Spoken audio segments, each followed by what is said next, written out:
우리가 은혜를 받는다고 하는 것은 죄에 대한 지식과 하나님에 대한 지식이 생긴다라고 하는 살아있는 지식이 생긴다라고 하는 그 관점에서 계속 우리가 살펴보고 있습니다.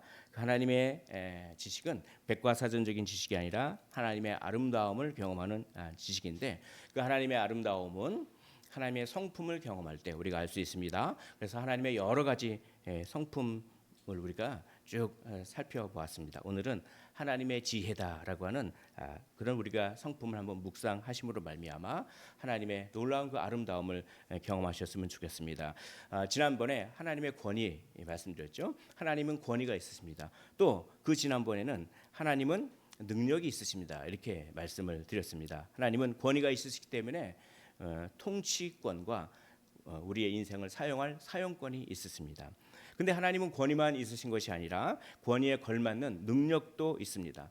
여러분, 사람은 권위와 권한이 있다고 해서 능력이 있는 건 아니죠. 대통령의 권한이 있다고 해서, 국무총리의 권한이 있다고 해서 그 사람이 꼭 능력이 있는 것은 아닙니다. 그러나 하나님은 온 우주를 통치할 권한과 권위가 있을 뿐만 아니라 그 권위에 걸맞는 능력도 있으신 분인 줄 믿으시기를 원합니다. 정말 하나님께서 온 우주를 통치할 뿐만 아니라 그런 통치할 능력이 있다고 하는 것은 우리에게 하나님의 지혜다라고 하는 것을, 그 하나님의 지혜가 얼마나 탁월한가라고 하는 것을 자연스럽게 떠올리게 합니다. 왜냐하면 온 우주를 다스릴 능력이 있다고 하는 것은 온 우주에서 이미 벌어졌고 지금도 벌어지고 있고 앞으로 벌어지기로 되어 있는 것들, 이 모든 사건을 전부 다 주관할 지식과 지혜가 있음을 전제하고 있기 때문에 그렇습니다. 이게 하나님의 지혜인 것이죠.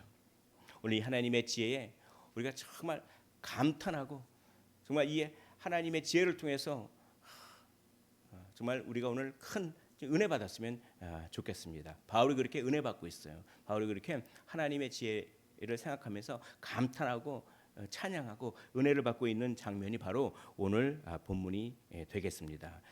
깊도다라고 감탄하고 있습니다. 또 풍성하며라고 감탄하고 찬양하고 있습니다. 깊도다라고 하는 말은 바닥이 없는 걸 얘기해요. 바닥이 없이 계속 그러니까 뭡니까? 한계가 없다, 경계가 없다, 이거죠. 하나님의 그 지혜는 바닥이 없이 떨어지는, 그 깊이로 계속 떨어지는 것처럼 인간이 도저히 헤아릴 수 없이 그렇게 초월적이고 한계가 없다.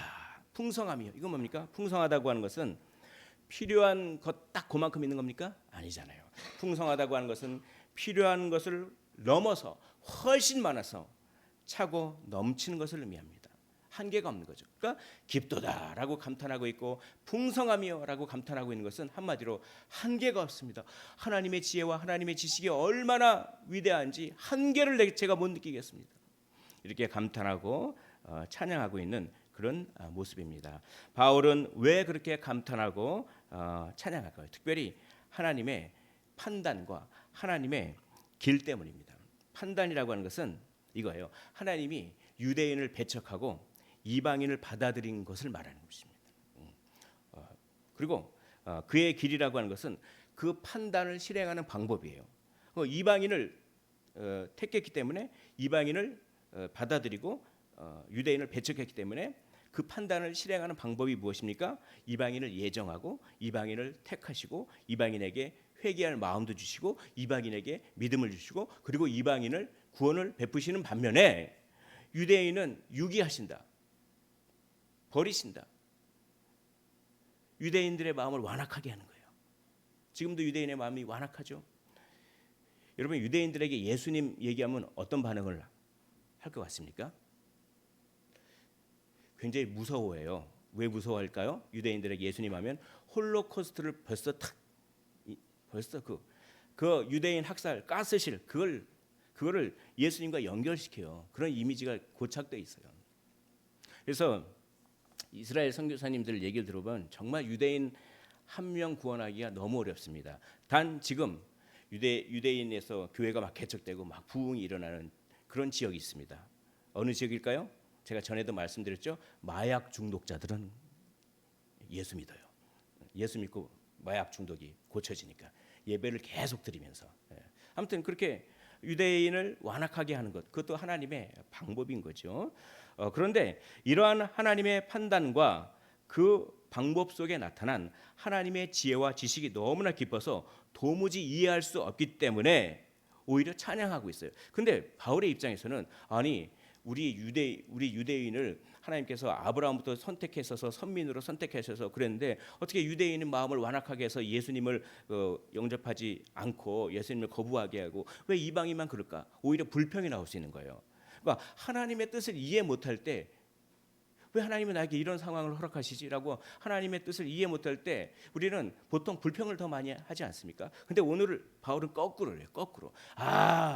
하나님의 뜻을 이해할 수 없으니까 하나님의 지혜는 우리가 생각할 수 있는 것보다 내가 생각할 수 있는 것보다 훨씬 헤아릴 수 없고 훨씬 크구나. 그래서 오히려 찬양한다니까요.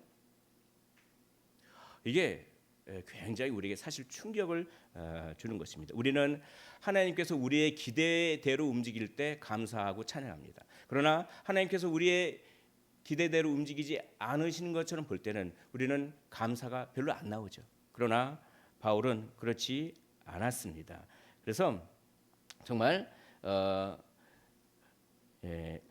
하나님이 우리의 이해를 초월하신다고 하는 사실이 불평의 근거가 아니라 오히려 찬양의 근거가 되는 그런 모습을 보고 있는 것입니다. 헤아리지 못할 것이다라고 감탄하고 찬양하고 있어요.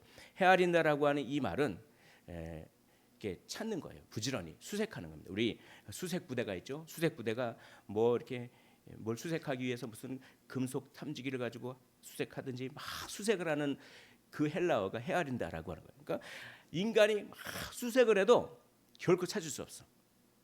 하나님의 뜻과 계획을 찾을 수 없어.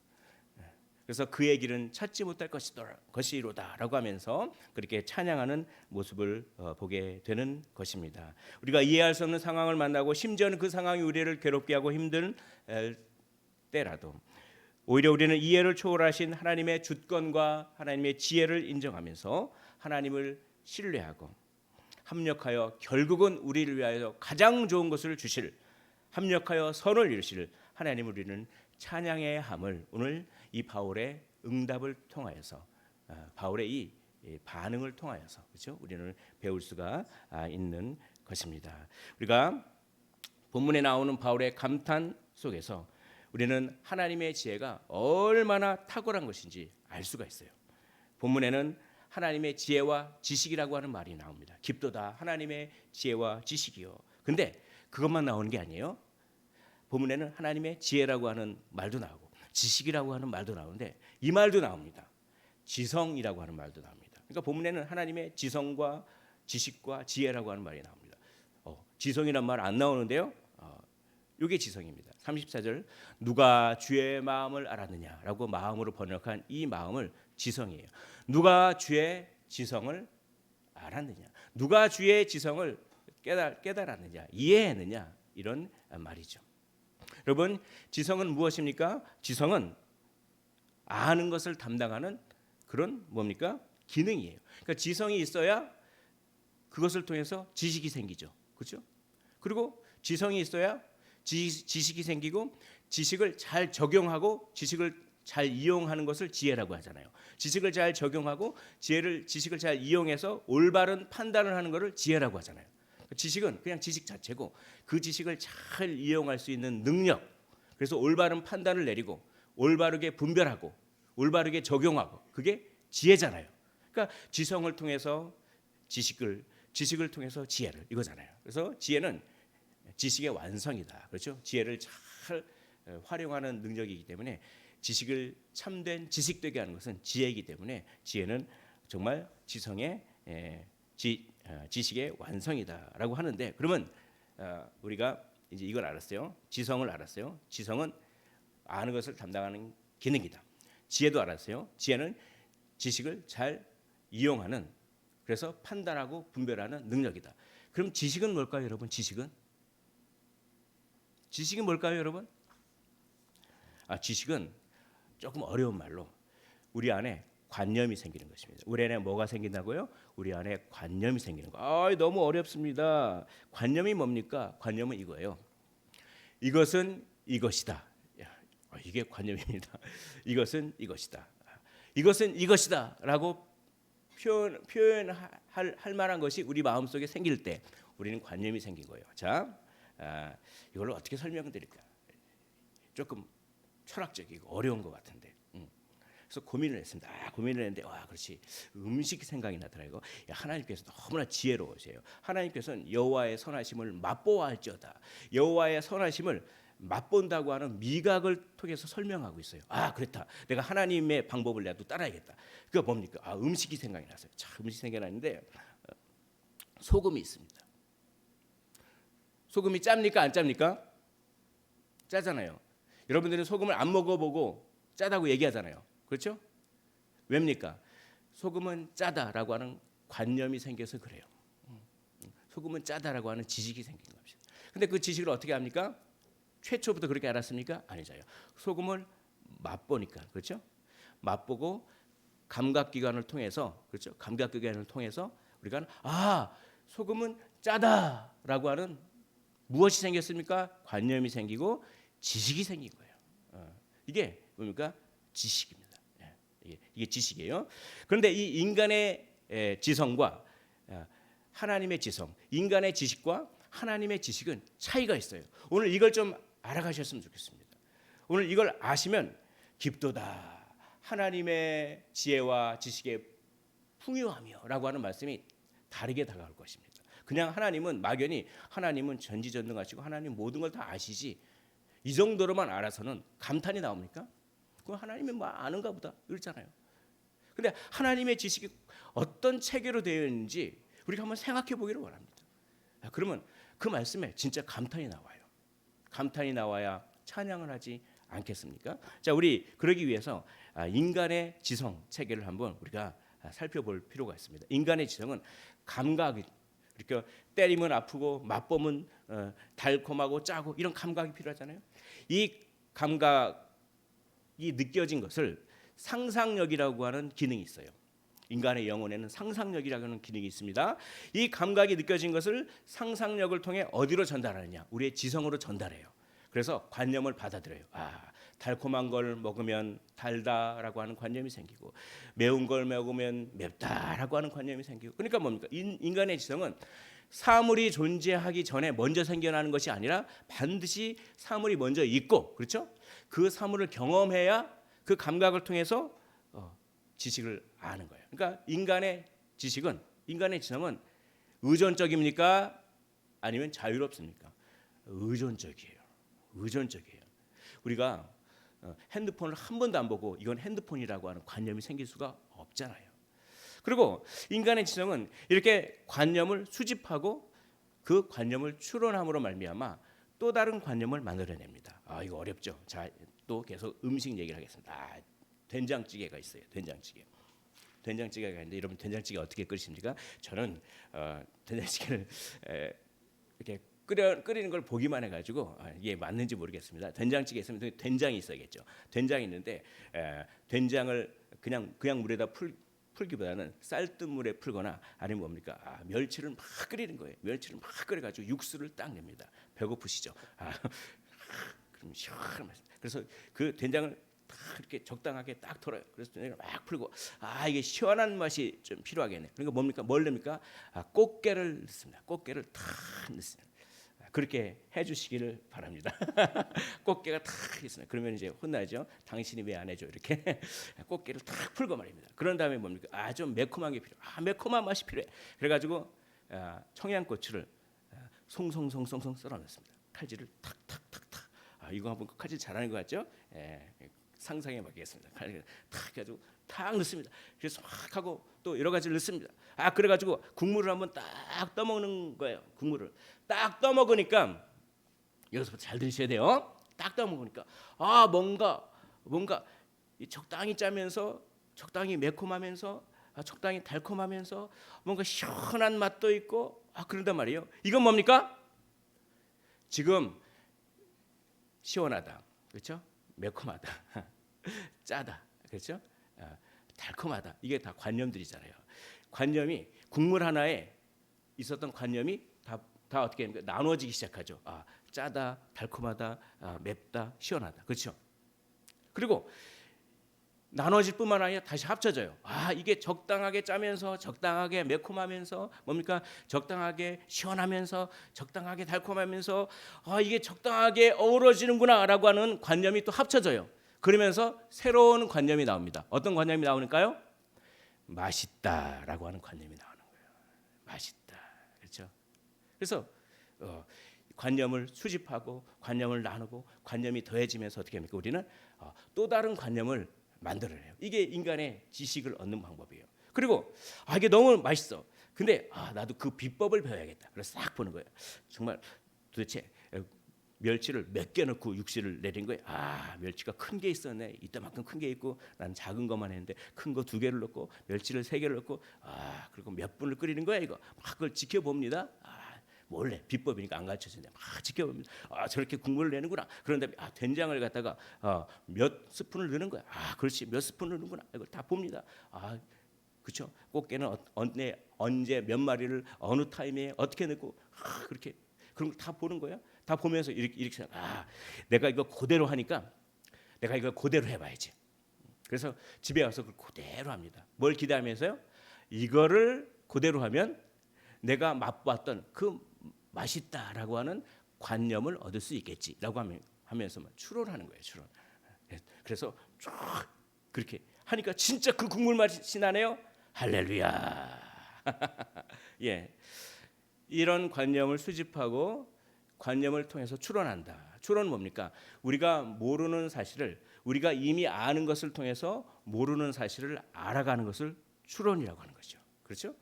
그래서 인간의 지성은 이겁니다. 이거는 뭘 뜻하느냐? 인간의 지성은 독립적이지 않다는 거예요. 뭔가 사물이 먼저 있고 그 사물을 먼저 경험해야지만 관념이 생긴다는 거죠. 왜 이렇게 어려운 얘기를 합니까? 하나님의 지혜를 조금 더 깊게 이해하기 위해서 조금 어렵더라도 한번 들어보십시오. 그래서 이 인간의 지성은 바로 이거예요. 인간의 지성은 독립적이지 않고 의존적인 겁니다. 그러나 하나님의 지성은 뭐냐면 모든 관념이 이미 하나님 안에 있어요. 이게 무슨 말입니까?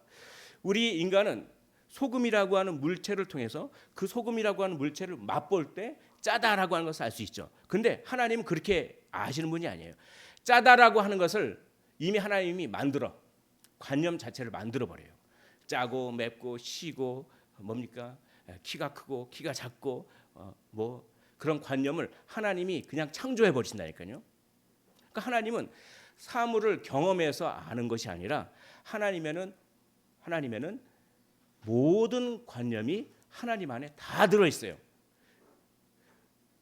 그러니까 그 하나님 안에 들어 있는 관념은 창조를 통해서 표현된 관념도 있어요. 그렇죠? 우리가 색깔이 어떻다, 맛이 어떻다, 외모가 어떻다. 이건 창조를 통해서 하나님 안에 있던 관념이 표현된 겁니다. 그러나 그것만 있는 게 아니에요. 창조하지 않은 관념들도 얼마나 많은지 모르겠습니다. 그래서 히브리서 기자는 그걸 알았어요. 하나님 안에는 모든 관념들이 있구나. 이 창조된 것은 하나님의 관념들 중에 일부만이 사물로서 표현된 거구나. 히브리서 기자가 그걸 알았어요. 그리고 히브리서 11장 3절에 이렇게 얘기합니다. 우리 히브리서 11장 3절을 화면을 보면서 한번 읽어보도록 하시겠습니다. 시작. 믿음으로 모든 세계가 하나님의 말씀으로 지어진 줄을 우리가 아나니 보이는 것은 나타난 것으로 말미암아 된 것이 아니니라. 우리가 보이는 것은요, 보이지 않는 하나님 안에 있는 관념이 보이는 형태로 나타난 것일 뿐이에요. 하나님은 우리가 경험해 보지 못한 관념들도 이미 안에 계십니다.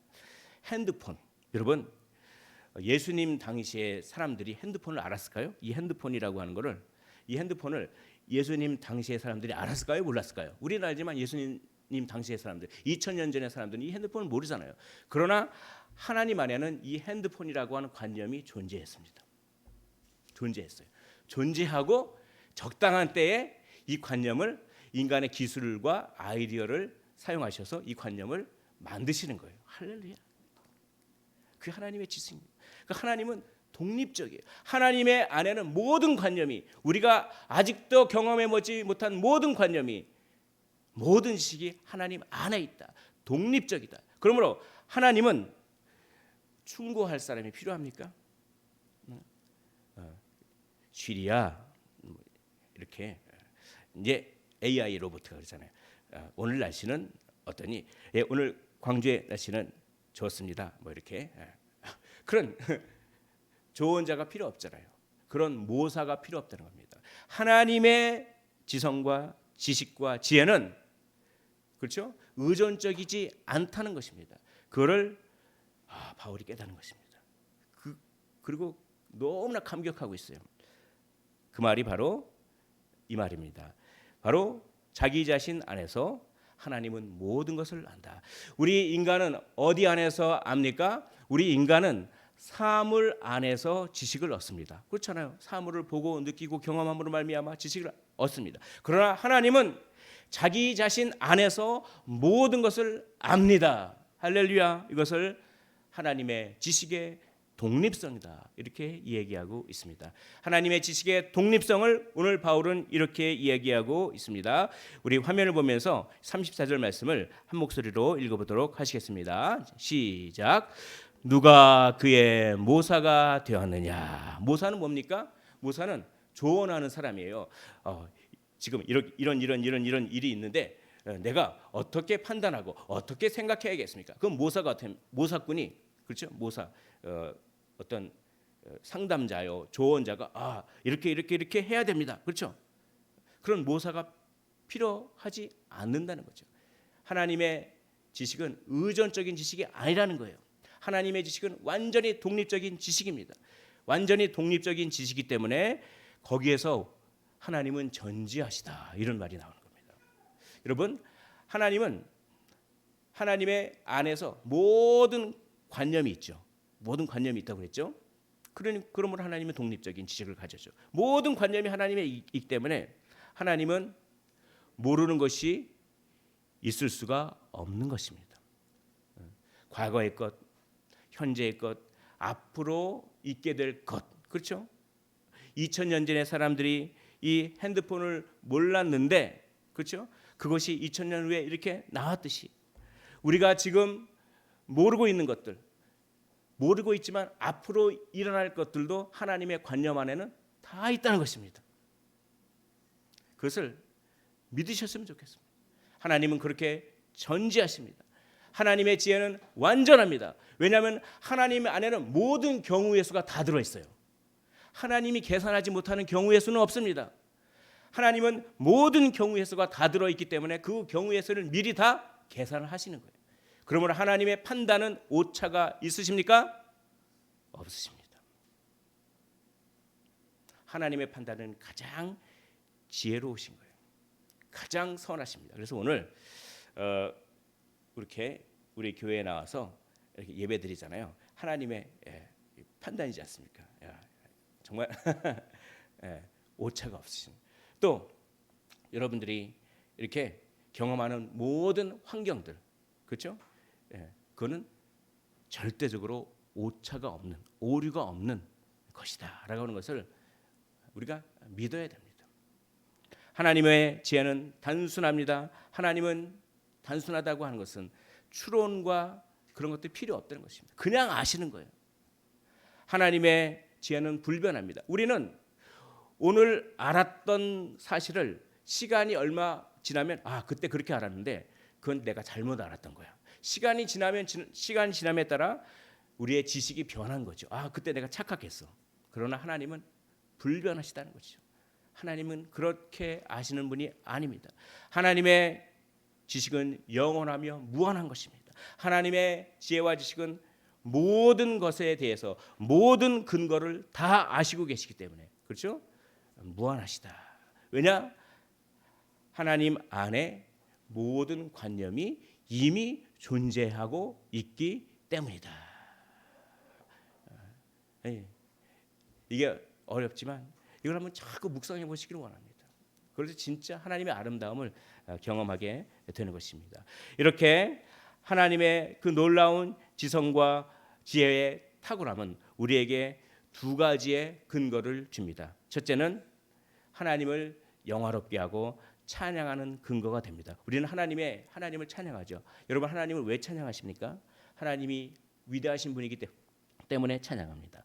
또한 하나님의 은혜와 사랑을 찬양합니다. 하나님이 우리를 구원하시기 위하여 정말 독생자를 주시기까지 은혜와 사랑을 베푸셨기 때문에 하나님을 찬양합니다. 그리고 우리의 인생을 돌아보십시오. 우리 인생의 순간마다 정말 때를 따라 돕는 은혜로 임마누엘로 함께 하셨음을 우리가 경험하면서 찬양합니다.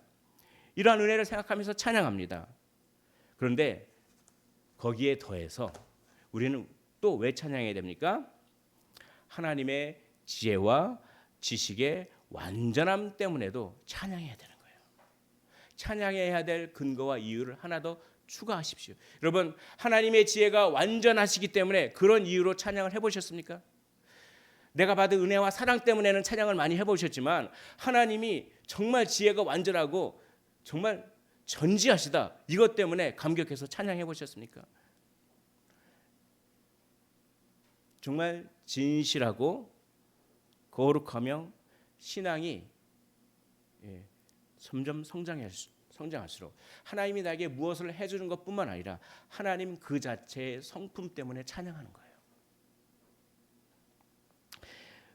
왜냐하면 그분이 소유한 지혜의 완전함 속에서 우리를 구원하시고 우리를 인도하시기 위한 모든 방법들, 성육신하시고 십자가에 피 흘려 돌아가시고 부활하시고 우리에게 성령을 그렇게 부어주시고 우리에게 전도자를 만나게 하시고 그 전도자의 말을 들을 때 그 말에 내가 반응하게 하시고, 그게 뭡니까? 모든 그런 우리를 구원한 방법이 어디서 나옵니까? 하나님의 지혜 안에 이미 창세전에 관념으로 존재하고 있었음을 생각할 때 할렐루야! 주님의 놀라운 그 지혜, 그걸 찬양하지 않을 수가 없는 것입니다. 그래서 오늘 정말 바울이 그렇게 찬양하고 있지 않습니까? 깊도다 하나님의 지혜와 지식에 풍요하며. 두 번째, 하나님의 지성과 지혜의 탁월함은 우리에게 용기와 위로의 근거도 되는 것입니다. 사탄이 적그리스도들이 온갖 권모술수로 교회를 핍박합니다. 점점 핍박을 많이 하죠. 요즘 교회를 음해하고 그런 게 많이 있잖아요. 그래서 교회가 그런 환란에 점점 더 빠질 것입니다. 예수님이 재림하시는 날이 가까우면 가까울수록 신앙 지키기가 굉장히 어려우실 것입니다. 그런 환란에서 빠져나올 틈이 없어 보일 정도로 그렇게 환란이 심하게 닥쳐올 때, 그때 하나님은 원수의 그 계략들을 보고 비웃으신다, 이렇게 말씀하시고 계세요. 시편에 보니까 하늘에 계신 이가 웃으시며 주께서 그들을 비웃으시로다. 이사야 8장 10절에 보니까 너희는 함께 계획하라. 원수들 보고 이렇게 하는 거예요. 사탄아, 너희가 한번 함께 계획해봐라. 교회를 무너뜨리기 위하여, 성도들을 무너뜨리기 위하여 한번 모든 계획을 한번 함께 다 계획해봐라. 그러나 끝내 이루지 못하리라.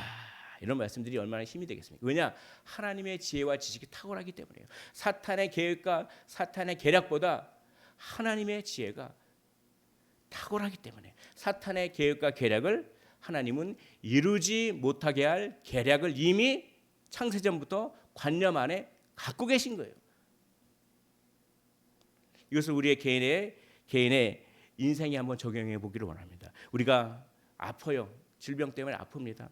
우리가 정말 가난합니다. 경제적으로 힘듭니다. 우리가 박해나 위험으로 인해서 환난을 겪습니다. 그때 완전한 지혜를 가진 하나님은 그것을 어떻게 합니까? 보고 계신다라고 하십니다. 우리의 힘든 것을 하나님은 알고 계셔요. 언제 알고 계시나요? 우리가 힘든 이 순간 아시는 거면 천만의 말. 창세 전에 우리가 지금 힘들 것을 이미 관념으로 알고 계신 거예요. 그 놀라운 겁니다. 이게 우리에게 위로와 용기를 줘요. 그러면 보십시오. 하나님이 우리가 힘들 걸 창세전에 알고 계셨으면 그 힘듦을 해결할 해결책도 창세전에 준비해 놓고 계셨겠습니까? 안 계셨겠습니까? 계셨겠죠. 하나님의 관념 안에, 하나님의 안에 우리에게 있는 모든 문제의 해결책도 이미 존재하고 계신 거예요. 그걸 생각하면 우리가 용기와 위로를 얻게 되는 것입니다. 출애굽기 3장 7절에 이스라엘 백성들이 그렇게 울부짖고 고통당할 때 여호와께서 이르시되 내가 애굽에 있는 내 백성의 고통을 분명히 보고 그 부르짖음을 듣고 그 근심을 알고 언제요? 창세전에 알았던 겁니다. 창세전에 예루살렘의 이스라엘의 사람들이 애굽에서 종노릇하면서 정말 감독자로 말미암아 부르짖게 된다는 것을 창세전에 이미 아셨어요.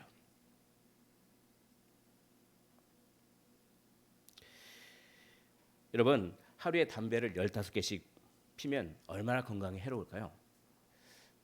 하루에 담배를 15개씩 계속 피는 거예요. 계속 피면 건강에 얼마나 해로울까요? 많이 해롭겠죠? 근데 최근에 어느 연구기관의 조사에 의하면 외로움이죠, 여러분. 외롭습니다. 이 외로움을 타는 것은 하루에 담배 15개 피는 것과 동일하게 건강에 해롭답니다. 외로움이 그렇게 힘들더라고요. 외로움이 얼마나 힘든지 모르겠습니다. 그래서 이런 연구 조사가 이거 여기 안 해놔요. 제가 읽어드리겠습니다. 그 외로움은 조기 사망 가능성을 한 30%나 더 끌어올려요. 그리고 외로움은 심장병 위험도 30%, 뇌졸중 위험도 30% 이상 더 커지게 만듭니다. 이게 하루에 담배 15개 피를 꾸준히 피는 사람의 위험과 같은 거죠. 외로움이 정말 사람 힘들게 하더라고요. 외로움이 그래요. 그러니까 외로움은 일종의 내가 외로움을 느낀다라고 하는 감정으로 생각하기보다는 이제는 이 보건학회에서 이렇게 정의하고 있습니다. 외로움은 우리가 이제 다루어야 할 일종의 질병으로 우리가 생각을 전환해야 된다라고 하는 것이죠. 외로움은 어디서 오는 겁니까? 외로움은 지식과 관계가 있어요. 내 마음을 알아줄 사람이 없거든요. 내 마음을 알아줄 사람이 없으니까 그러니까 외로움을 타는 거예요. 그렇죠? 그러니까 그 사람들과 만나서 커피 한잔 마시면서 대화를 하고 수다를 떨고 같이 산으로 들러 놀러 가고 그게 다 뭡니까? 외로움 없애려고 그런 거지 않습니까? 외로움 없애려고. 그게 너무나 좋습니다. 여러분들 믿음에 정말 이렇게 식구들끼리 많이 얘기하시고 또 가족끼리 또 친구들끼리 정말 얘기하면서 야 그때 그랬어 내가 그랬어 막 하면서 막 수다 떨고 하면서 외로움을 자꾸 이렇게 분출시키셔야 돼요. 그게 좋습니다. 그러나 사람은 한계가 있잖아요. 사람은 언젠가는 떠납니다. 내가 정말 의지하고 나의 마음속에 있는 깊은 것까지 나눌 수 있는 사람이 영원히 존재하지는 않잖아요. 물론 천국에서는 만나겠지만.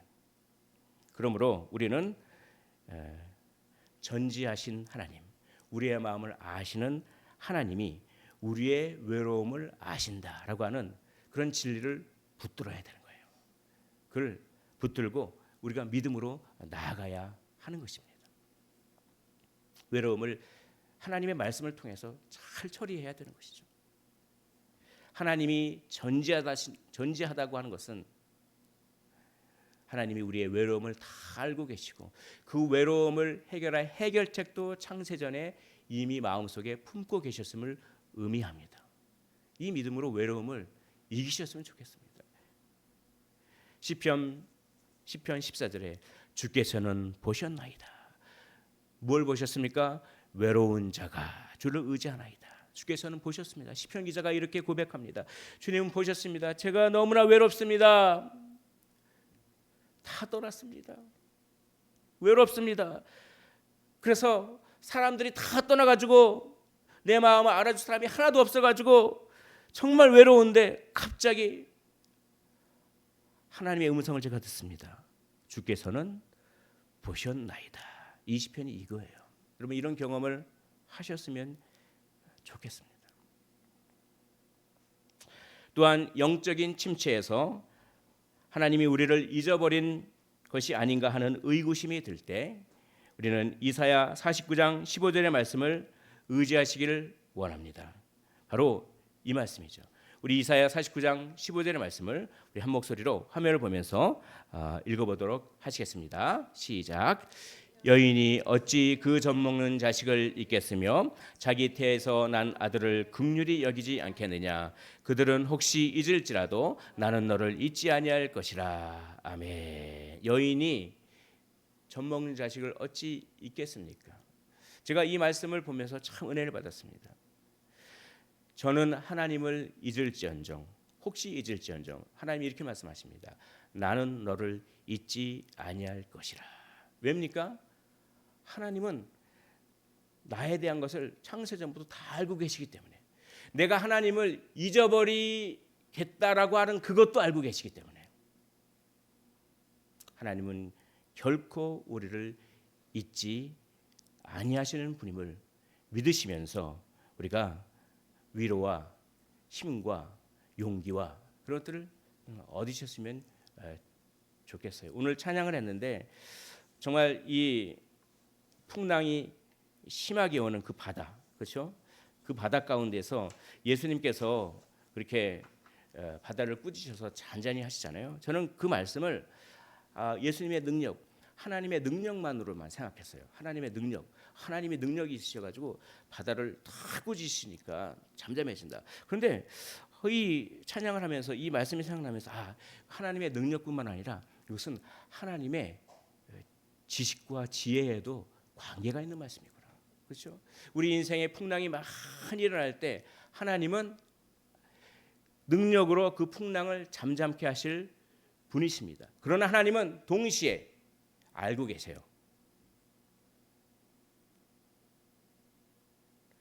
우리를 선하게 이끌 목적지를 알고 계시고, 우리가 언제 힘들어하며 어떤 방법으로 우리를 위로할지 그걸 다 알고 계시는 것이죠. 그래서 하나님은 결국 저 소망의 나라로 우리를 이끄시는 분이다라고 하는 것이, 이 찬양을 제가 생각하면서 참 많이 은혜를 받으셨습니다. 하나님의 모사가 될 자는 아무도 없지만 하나님이 우리에게 자기 아들을 주셨고 이 아들이 바로 우리의 모사라는 것을 기억하시길 원합니다. 이는 한 아기가 우리에게 낳고 한 아들을 우리에게 주신 바 되었는데 그의 어깨에는 정사를 메었고 그의 이름은 무엇입니까? 기묘자라 모사라라고 합니다. 하나님께 모사가 될 존재는 없지만 하나님은 친히 모사가 돼 주셔서 우리에게 임마누엘로 임하고 계시는 그런 하나님을 믿으시기를 원합니다. 우리를 위한 선한 계획과 어려움에 대한 해결책이 하나님의 지혜 속에 이미 들어 있습니다. 하나님께는 모든 관념이 있기 때문에 그렇습니다. 이 진리를 신뢰하시면서 하나님을 찬양하고 용기와 위로를 받으시기를 원합니다. 우리 이 말씀을 읽고 마치도록 하겠습니다. 바울의 이 탄식과 찬양이, 이 감탄과 찬양이 우리의 찬양이 되기를 원합니다. 한번 읽어보겠습니다. 시작. 깊도다 하나님의 지혜와 지식의 풍성함이요 누가 주의 마음을 알았느냐 누가 그의 모사가 되었느냐. 놀라운 하나님의 지혜를 통하여 놀라운 은혜와 위로와 기쁨을 경험하시기를 주의 이름으로 축원을 드립니다.